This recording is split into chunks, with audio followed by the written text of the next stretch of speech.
이슈 플러스 오늘의 전국 상황 박원석 전 의원, 정호김 전 새누리당 의원과 살펴보겠습니다. 어서 오세요. 안녕하세요. 네, 이재명 대통령 방미 일정 모두 마치고 귀국길에 올랐습니다. 내일 도착할 것으로 보이는데 3박 6일간의 해외 순방 어떻게 보셨습니까? 전반적으로 좀 선방한 그런 정상회담이 아니었나 싶습니다. 이게 양자회담의 데뷔 무대인데다가 지금 미국이 전 세계를 향해서 동맹국인 우리뿐만이 아니라 아주 거센 이제 재편의 공세를 취하고 있는데 여러 가지로 우리도 부담스러웠던 자리가 아닌가 싶어요. 그런데다가 몇몇 정상회담에서 트럼프 대통령이 굉장히 거칠게 상대방 정상을 몰아붙이는 그런 장면들까지 연출이 돼서 이게 이제 일종의 외교 참사를 당하는 거 아니냐 이런 우려마저 나왔고, 특히 정상회담을 바로 앞두고 트럼프 대통령의 SNS된 메시지 때문에 긴장이 굉장히 높아졌던 게 사실입니다. 근데 그런 우려할 만한 장면은 나오지 않았고 이재명 대통령이 상당히 준비를 많이 한 것 같아요. 트럼프 대통령의 스타일이나 또 취향 이런 것들을 읽어서 트럼프 대통령을 한껏 치켜 세우면서 분위기를 부드럽게 만들었고, 무엇보다 제가 눈여겨봤던 대목은 이번 정상회담의 의제의 우선순위에 있지 않았던 북미 관계, 북핵 문제, 이거를 자연스럽게 정상회담 중심에 끌어오면서 트럼프 대통령의 업적을 환기하고 적극적인 역할을 요청하면서 피스메이커, 페이스메이커라는, 어떻게 보면 이번 정상회담의 일종의 화두가 돼버린 게 아닌가 싶은데요. 그게 전반적으로 어려웠던 정상회담을 조금은 좀 선방하는 그런 회담으로 연착륙시키는 데 큰 역할을 했던 게 아닌가 싶고요. 상대적으로 굉장히 걱정했던 이를테면 대중국 전선에 함께 서자라는 식의 이제 미국이 갖고 있는 그런 이제 요구사항이나 계획들은 이번 정상회담 테이블에서 그렇게 적극적으로 미국 측이 제기를 하지 않은 것 같아요. 물론 앞으로 이제 후속 과제들이 많이 남았습니다만 전체적으로 선방한 그런 정상회담이었다고 평가를 합니다. 예, 정호김 의원님은 어떻게 보셨습니까? 트럼프 대통령이 일기 때부터 보면은 이 대한민국에 대한 인식이 그렇게 썩 좋지 않았습니다.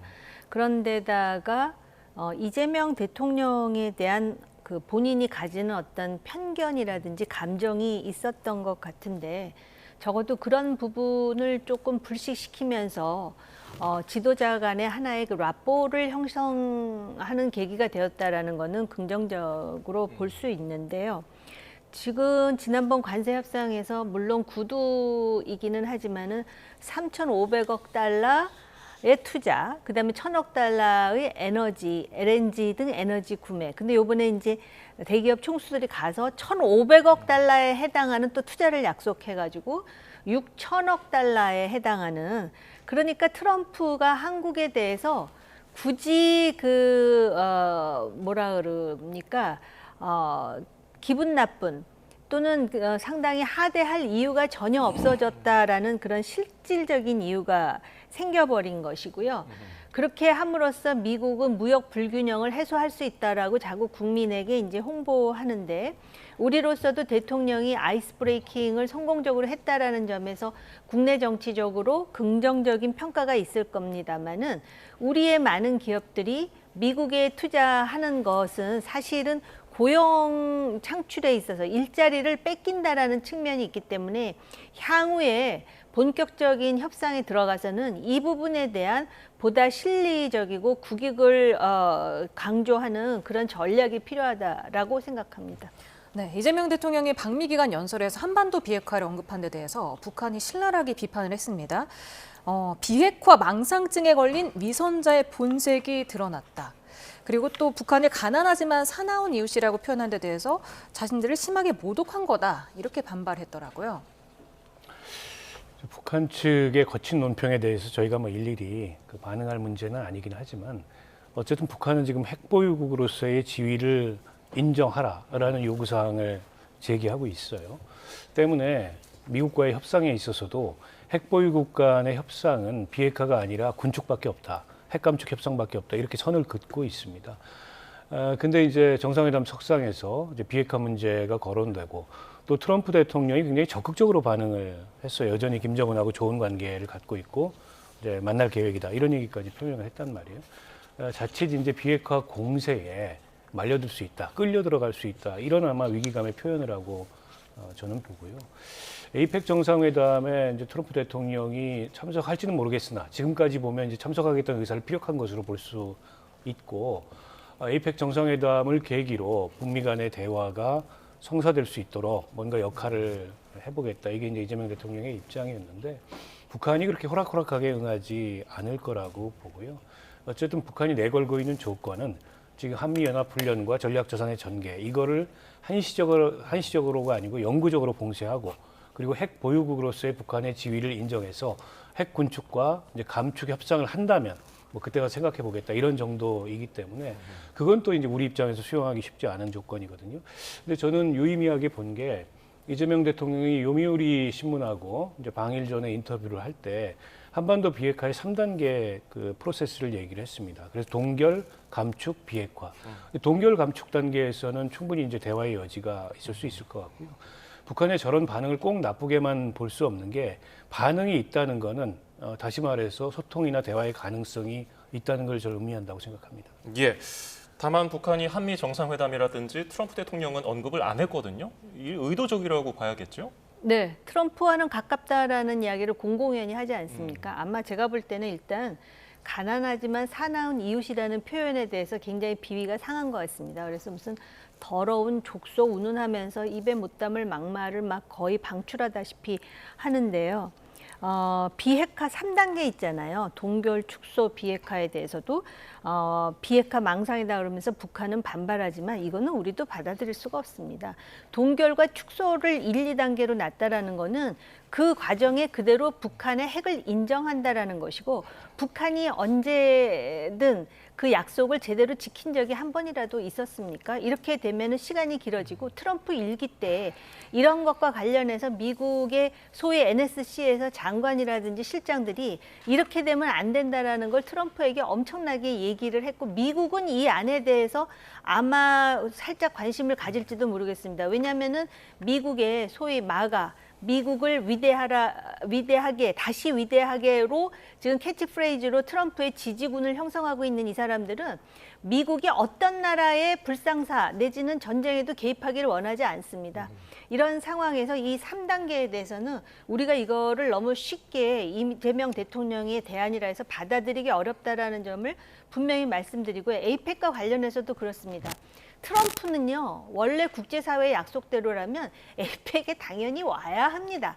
근데 그거 자체를 자기가 와주는 걸로 하면서 그때 김정은을 또 만나고 자기가 중간에 뭐 어레인지를 하고 이런 얘기를 하는데 다 좋고 이렇게 되면은 아마 중요한 이벤트가 돼서 한국의 그 여권의 상황, 정치 상황도 매우 우호적일 수 있지만 이렇게 되면 김정은을 어떤 식으로든지 쇼청하기 위해서 김정은의 몸값이 올라간다라는 것도 좀 감안할 필요가 있습니다.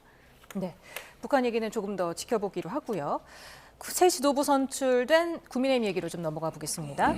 반탄파 장동혁 대표가 조경태 의원에게 사과하라, 결단하라면서 사실상 탈당을 요구했습니다. 그러자 조경태 후보가 근소한 차이로 당선된 당대표가 지금 갈등을 조장하고 분열을 야기하고 있다. 이렇게 또 맞받아쳤네요. 전당대회가 끝나고 나면 일종의 이제 당의 통합을 위해서 당선된 후보도 혹은 낙선된 후보도 노력하는 게 그동안의 상례입니다.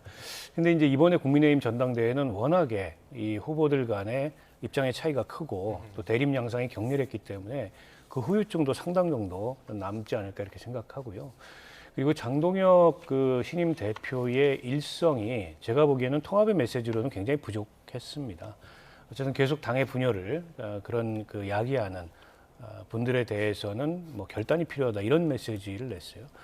그건 경우에 따라서 당의 단합을 해치는 이제 그런 언행에 대해서 뭔가 이게 당 대표로서 액션을 취할 것과 같은 이제 그런 의중을 시사한 거거든요. 그에 대해서 이제 또 조경태 전 후보가 격렬하게 반응을 하는 거고 무엇보다 이제 윤 어게인이라는 그런 장동혁 대표가 선거 기간 내내 서 있었던 지금도 서 있는 그 입장에 대해서 당내 수용할 수 없는 분들이 있는 거죠.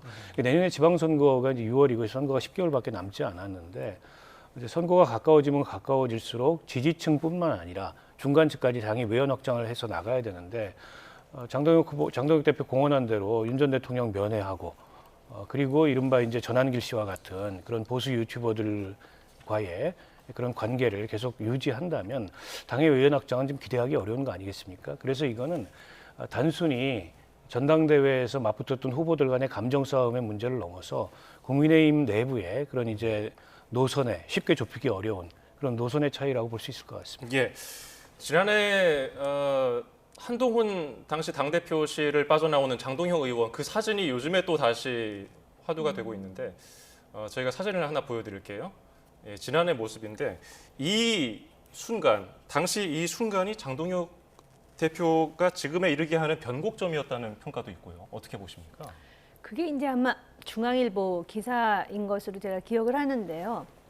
저 당시에 그 소위 대통령에 대한 탄핵과 관련해서 장동혁 당시의 수석 최고위원이었죠. 본인은 반대했기 때문에 저런 침울한 표정이었다라고 설명을 한 것으로 기억을 합니다. 그런데 TV조선 기사는 또 다른 기사가 나왔어요. 거기 보면은 두 사람만 있었던 게 아니라 요번에 청년 최고위원이 되었던 우재준 의원도 있었는데 그 당시 그 안의 분위기는 굉장히 화기애애했다라고 또 전혀 다른 얘기를 하기 때문에 누구 말이 맞는지 우리 같이 밖에 있었던 사람으로서는 누구 손을 들어줄 수는 없는 입장이지만 그것과 관련한 사실 확인은 좀 할 필요가 있다라고 생각을 하고요. 지금 새로운 지도부가 대여 투정을 하기 전에 아마 내부의 생각이 다른 사람에 대한 군기잡기를 아마 굉장히 강하게 하려고 지금 작정을 한 것 같은데요. 그렇다면 제가 조용히 한 가지만 좀 물어보고 싶어요. 이렇게 당이 똘똘 뭉쳐야 되고 당이 정말 원팀이 되어야 되고 당이 잘해야 되는데 그러면 윤석열 대통령 당시에 대통령의 그 빈번한 경로와 그다음에 심지어는 영부인의 어떤 여러 가지 문제에 대해서 당 바깥에 있는 저도 많은 얘기를 들었는데 그 안에 있던 사람들은 더 많은 얘기를 들었을 텐데 그때 당신들은 뭐 하고 있었는지 당을 위해서 그거는 한번 답변을 좀 해야 될 것 같고요. 이렇게 해가지고 다시 한번 당이 어쨌든 새로운 그 대표가 이제 그 출범을 했는데 찬탄하고 반탄 또 싸우는 것 자체도 이게 굉장히 우울한 얘기이기 때문에 차라리 그러면 지금 지도부에서 선언을 하든지 소위 찬탄파가 좋다. 이번에는 당신이 당대표가 됐으니까 당대표로서의 어떤 소임으로 자유롭게 한번 당을 이끌어라. 그러나 내년 그 지방선거의 결과가 당원의 기대에 미치지 못하면 깨끗하게 내려놓든지 뭐 이런 식으로 어떤 신사협정을 맺지 않으면 저 당이 더 시끄럽고 뭐 분당이냐 아니냐를 가지고 굉장한 진통을 겪게 될 것 같아서 걱정하는 지지자들이 많습니다. 네. 조금 전에 저희가 보여드렸던 사진이 지난해 12월 11일 당대표실을 나섰던 장동혁 현 대표인데 지금 그때와 한동훈 전 대표와 지금 희비가 바뀌지 않았습니까? 지금 김민수 최고위원은 한 전 대표를 또 겨냥을 해서 당원 게시판 조사는 당무 감사와 함께 반드시 진행돼야 한다면서 또 목소리를 높이고 있습니다. 어떻게 보십니까? 그러니까 일종의 이제 한 전 대표를 타겟으로 한 공세라고 볼 수 있을 것 같고요.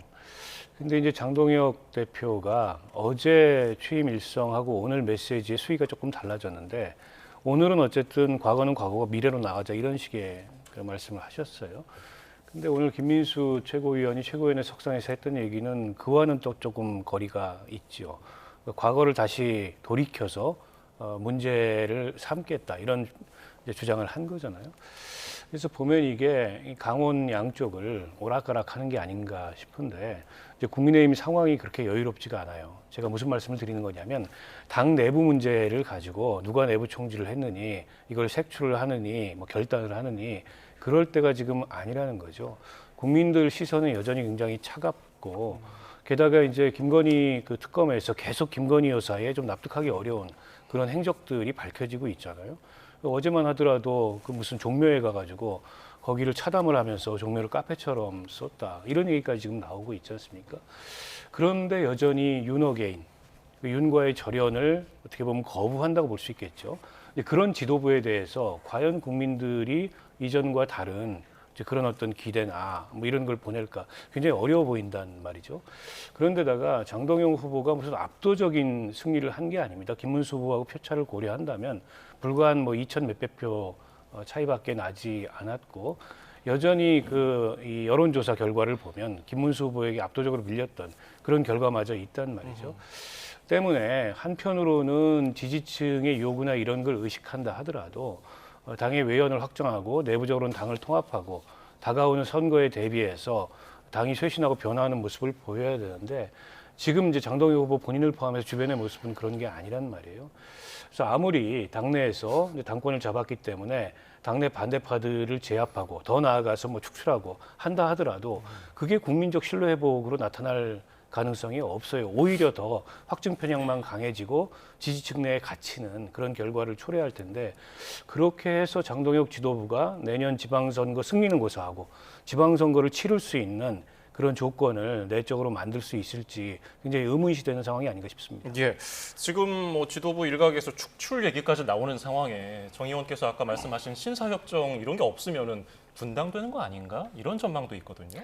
근데 지금 친한계 인사들 몇 명이 그 인터뷰를 하는데 절대 나갈 생각이 없는 것 같아요. 왜냐하면 그 과거의 어떤 경험이나 기억이 굉장히 중요하거든요. 그러면 그 안에서 이제 싸우든지 그러다 보니까는 지금 이제 주도권을 잡은 세력으로서는 결국은 이제 좀 한마디로 뭐 본때를 보여준다고 해야 되나 그럴 생각까지도 있는 것처럼 지금 말을 하는데요. 일단 지금 사실은 장동혁 대표도 본인이 지금 말은 세게 했고 심지어는 전 대통령을 지금 뭐 예방하겠다라는 얘기까지 했는데 또 개인적으로 보면은 굉장히 스킨십도 좋고 또 뭐 유머 감각이 있다고 하더라고요. 근데 이제 그게 당의 리더십하고 어떻게 연동될지는 아무도 모르는 건데 또 일각의 사람들은 워낙 노선 변경을 정말 드라마틱하게 하니까 또 이번에도 드라마틱하게 본인의 노선을 바꿀 수 있다라고 또 그걸 기대하는 사람마저 지금 있는 상황이거든요. 어려운 상황인데요. 어려운 상황일수록 지금 그 정치라는 거는 광장에 나가서 극우 유튜버들하고 싸운다 그래서 지지가 올라가는 것은 아니라는 정도의 상식은 있으리라고 기대하고 싶어요. 네.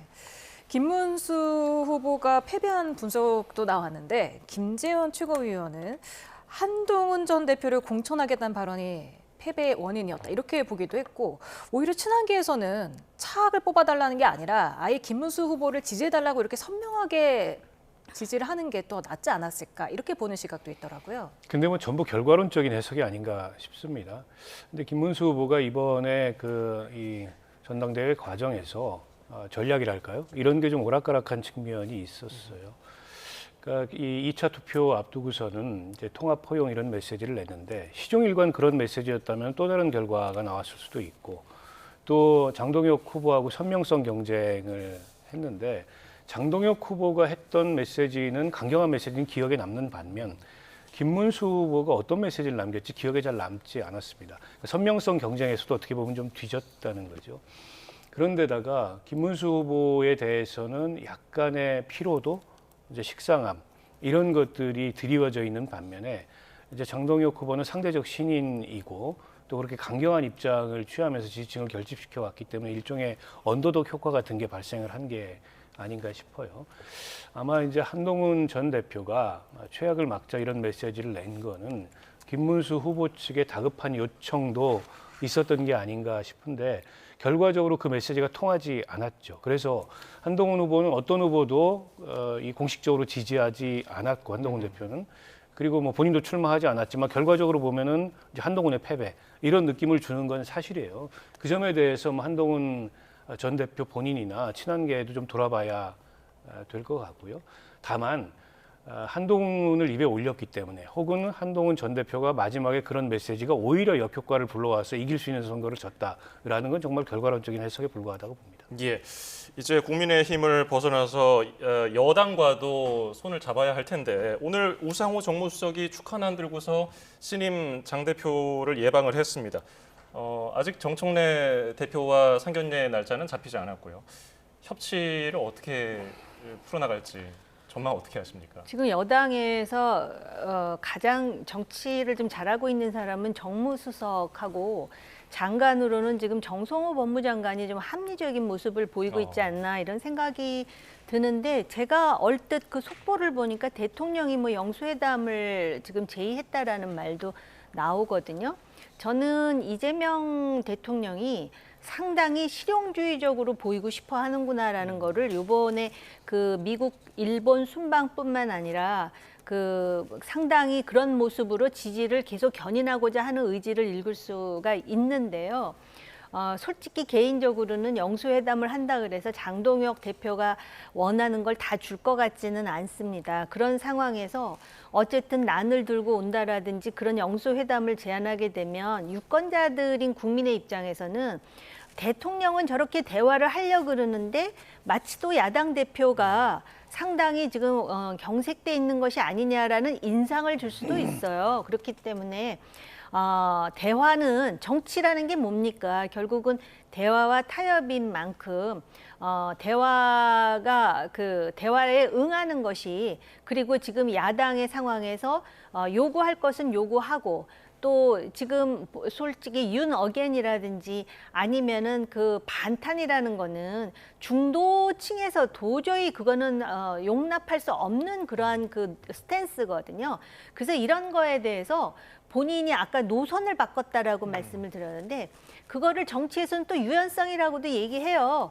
권력을 잡는 데는 수단 방법 가리지 않지만 결국 그 정치인에 대한 평가는 결과로서 말해주는 거 아니에요? 그래서 물론 장동혁 대표가 정치인으로서 입문한 지는 얼마 안 됐더라고요.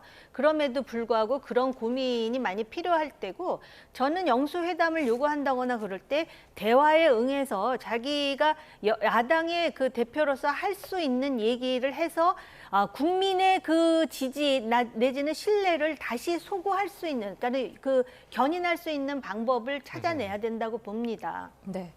그런데 지금 정청래 민주당 대표가 지난 국민의힘 전당대회 때도 화환을 보냈고 또 어제는 이제 신임 당대표에게 국민의힘 당대표에게 또 축하난을 보냈더라고요. 물론 뭐 너무나 당연한 의례적인 일이긴 하지만 그래도 야당 지도부를 향해서 사람도 아니라고 말을 했던 정청래 대표이기 때문에 좀 눈길이 가는 것 같습니다. 글쎄요, 뭐 정청래 대표도 마찬가지인데요. 그러니까 이제 선출된 지 얼마 되지 않았고 또 정청래 대표의 스타일이 있기 때문에 그 연장선에서 강경 발언을 해왔습니다만 조금은 좀 제가 보기에는 그 야당을 보는 시선이나 대야 관계를 달리할 필요가 있다고 생각하고요. 대통령이 이번에 이제 방일 방미하는 기간 중에 기자들과의 간담회에서 여당의 입장은 입장이 있겠지만 나는 대통령이기 때문에 좀 입장이 다르다. 야당 대표가 누가 되든 존중하고 만나서 대화하겠다 이 말씀을 하셨잖아요. 대통령의 그런 뜻을 여당 대표도 좀 수용을 해줘야 된다고 보고 아마 영수회담을 한다면은 야당 대표만 부르겠습니까? 여야 대표 함께 부를 가능성이 전 높다고 보는데 그럼 자연스럽게 대화의 자리가 마련되잖아요. 그래서 저는 뭐 대통령과 함께하는 자리도 중요하겠지만 어쨌든 여야 간에 대립할 건 대립하고 또 양보하지 않고 뭐 싸울 건 싸우더라도 대화와 소통을 끊기게 해서는 안 되는데 지금은 그 어떤 유의미한 접촉도 없는 것 같아요. 심지어 이제 신임 당대표가 선출이 된 이후에 각 당을 돌면서 일종의 상견례를 갖는 거는 그건 뭐 오래된 관례인데 그마저도 지금 하지 않았다는 거죠. 그러니까 이 상황에서 과연 그러면 장동혁 대표가 정청래 대표를 예방을 할까? 그것도 굉장히 어색하게 돼버린 상황이에요. 그래서 저는 그 지금 여야의 초강경 지도부가 들어서서 앞으로도 계속 이제 국회에서 여야 관계가 경색되지 않겠나 이런 전망들이 있는데 결국 여야 대표가 정치력을 발휘해서 풀어야 될 문제고 서로 원칙을 가지고 자기 주장을 하고 대립할 건 하더라도 또 타협할 건 타협하고 그럼으로써 성과를 낼 건 내야 이제 국회를 바라보는 국민들의 걱정도 좀 덜어드릴 수 있지 않을까라고 생각합니다. 예, 지금 협치를 강조하셨지만은 지금 이 순간도 국회 상황 냉랭하잖아요. 오늘 국민의힘 추천목 국가인권위원 선출안이 민주당 의원들이 반대하면서 부결됐기 때문에 지금 국민의힘에서는 상임위 등 국회 일정 보이콧에 나섰는데 이번 일 좀 커질까요? 길어질까요? 그러니까 민주당이요. 승자로서의 여유가 정말 없는 정당이다라는 생각이 들어요. 그러니까 대통령과 당대표의 입장이 다른 것인가. 물론 요번에 이 투표는 뭐 당론으로 정한 건 아닌 것으로 알고 있고요. 인권위원과 관련한 것인데 이게 진영으로 나뉘다 보니까는 인권위원 하면은 좀 합리적이고 이렇게 중간쯤 있는 그런 사람들이 추천이 되는 것이 아니라 상대당이 볼 때 항상 문제를 제기할 수 있는 소지가 있는 사람들이 추천이 되고 또 그걸 빌미로 해가지고 자율 투표다 해놓고선 이제 거부를 해가지고 그러면은 야당으로서는 수도 과반수가 안 되는 데다가 과거의 관례로 보면은 이거야말로 신사협정처럼 마음에 안 들더라도 아 야당 몫이 있으니까라고 뽑아주는 관례가 있었습니다. 예. 그런데 지금 그게 안 되니까 야당이 저항할 수 있는 방법이 아마 이것밖에는 없다고 생각을 하는 것 같아요. 그러니까 사실은 이 대화와 타협이라는 게 말입니다. 상대방으로 하여금 체면을 차리면서 출구를 찾아갈 수 있도록 그렇게 해주는 그런 여유라든지 또는 그런 어떤 그 기교가 있어야 되는데 아주 그냥 너무 그 뭐라 그럴까. 야박하다 그럴까? 그런 민주당이에요. 요번에 교육부 장관 지금 지명돼서 뭐 곧 청문회 한다 그러는데 교육부 장관 요번에 새로 그 지명된 사람 뭐 문제를 삼자면 너무나 많아요. 이념도 그렇죠. 그리고 교육부 장관인데 지금 표절 문제도 있죠. 그런가 하면은 무슨 뭐 정말 입에 담기 어려운 그런 막말까지 했는데 그 사람은 결국은 형식적으로 국회 청문회를 거쳐서 대통령이 임명하면 그만 아니에요. 그런데 물론 인권위원도 굉장히 중요하지만 교육부 장관은 어떻게 보면 상대적으로 더 중요한 자리일 수도 있는데 이렇게 본다면 그냥 일반 상식으로 보더라도 이거는 민주당이 굉장히 그 다수의 그런 어떤 그 권력으로 지금 나름대로 그거를 야당을 향해서 행사하는 거예요. 네. 그런가 하면 추다르크로 불렸던 추미애 신임 법사위원장이 어제 법사위 첫 회의를 진행했는데요. 난타전이 벌어졌습니다. 그 장면 함께 보고 얘기 나눠보겠습니다.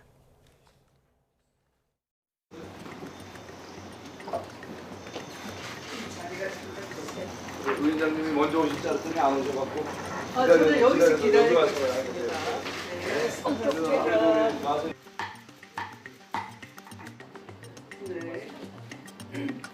어떻게 이렇게 일방적으로 회의를 진행하십니까? 아직 회의 진행조차 하지 않았습니다. 상전입니까? 아니 위원장이 의사 진행 못하게 지금 작정하고 들어온 거예요? 아니 참 뭐예요? 윤 전 대통령의 특검 출석 요구 당시 CCTV 등 영상 기록을 열람하여 수사 방해 정황을 확인하고자 CCTV 공개가 과연 어떤 국가적 사회적 이익이 있을지 저는 굉장히 의문스럽습니다. 네, 첫 회의부터 여야 법사위원 간의 신경전이 벌어지고 고성이 오간 모습 어떻게 보셨습니까? 근데 뭐 법사위가 추미애 위원장이 와서가 아니고 원래부터 바람잘 날이 없었습니다. 그동안의 여야 간의 가장 격렬한 충돌과 대립이 있던 상임위 중에 하나였고 지금도 역시 그 연장선에 있다고 보는데요. 근데 이제 추미애 그 위원장은 법무부 장관까지 지낸 대표적인 이제 여당의 중진 의원인데 이제 법사위원장을 갑자기 맡게 돼가지고 그에 대해서 조금 여권 내에서 좀 의아하다 이런 의견도 있었어요. 보통 한 3선 정도가 상임위원장을 맡지 저렇게 이제 상임위원장을 이미 하셨고 또 장관까지 지냈는데 본인이 장관을 지낼 때 이 법무부를 관리했던 상임위 위원장을 맡는 게 그동안의 국회 관례에는 잘 맞지 않아요. 근데 이제 본인의 또 의지도 있었을 거고 원내대표가 요청을 해서 그렇게 맡았다라고 얘기를 하는데 아무래도 이제 추미애 위원장이 좀 강경하다 이렇게 이제 인식이 돼 있고 알려져 있기 때문에 앞으로 법사위에서 여러 충돌이 더 예상이 되는데요. 오늘 그 CCTV 공개에 대해서는 여권의 주장이나 기류하고 막상 그에 대해서 키를 쥐고 있는 정성호 법무부 장관의 입장이 조금 다릅니다. 정성호 법무부 장관은 아무리 지금 파면됐다 하더라도 전직 대통령의 그런 일거수일투족, 다소는 이제 민망한 모습도 포함돼 있을 수 있는데 그걸 공개하는 게 과연 국익이나 공익에 부합하는지 생각해 볼 여지가 있다. 더해서 이게 야기할 수 있는 법적인 문제도 있기 때문에 정부로서는 신중할 수밖에 없다. 다만 이제 국회 증언감정법에 따라서 국회에서 결의안을 채택을 한다면은 열람 공개는 할 수 있다라는 정도의 입장인 것 같아요. 저는 정성호 장관의 입장이 적절한 것 같습니다. 지금 와서 저거를 일반에 공개한다는 게 가져올 수 있는 여러 논란이나 그게 가져올 수 있는 실익이랄까요? 이런 걸 비교해 보면 실익은 작은데 반해서 논란이 굉장히 클 수밖에 없기 때문에 필요하다면 국회 상임위원들이 보고서 뭐 국민들한테 그걸 브리핑하든가 하면 되지 않을까 싶습니다. 국민의힘에서는 추미애 법사위원장이 일방적으로 의사진행을 했다면서 윤리특위 제소 예고도 했거든요. 앞으로 이런 대치 전국 계속될까요? 뭐 윤리특위로 트랜스퍼 한다 그래서 별일이야 있겠습니까마는 아까 의원님 말씀하셨듯이 그냥 법사위원장이 아니잖아요. 선수도 많고 법무부 장관도 역임을 했으면 그래도 좀 어른답게 선배답게 유연하게 그렇게 법사위를 운영할 수도 있는데 이 주제가 대통령 그 속옷 저항 얘기예요. 그런데 심지어는 지금 그 여당의 법무부 장관마저도 이거 국격과 공익을 해칠 수 있다라고 지금 보고 있습니다. 그게 정상적인 시각 아닙니까? 솔직히요, 요번에 대통령이 미국 방문할 때 블레어 하우스에서 머무느니 안 머무느니 했을 때요, 제가 개인적으로 그러한 그 분노를 표출한 적이 있어요. 야당이든 여당이든 대한민국 국민이 뽑은 대통령인데 동맹국인 미국에서 이런 거를 문제가 될 논란을 만든다라는 거예요. 지금 그런 의식 수준이 필요한데 당장 전직 대통령이 속옷바람으로 저항하는 모습을 보이게 되면 지지자들이 좋아하고 자신들은 속이 시원할지 모르지만 정말 국격이라는 걸 생각하고 국회의원도 공직자 아닙니까? 대한민국 국민의 대표고 그러면은 좀 큰 그림을 좀 볼 줄 아는 그러한 눈이 필요한 거 아닌가 개탄스럽습니다. 예, 오늘 말씀 여기서 줄이죠. 박원석 전 의원, 정호김 전 새누리당 의원이었습니다. 감사합니다. 감사합니다.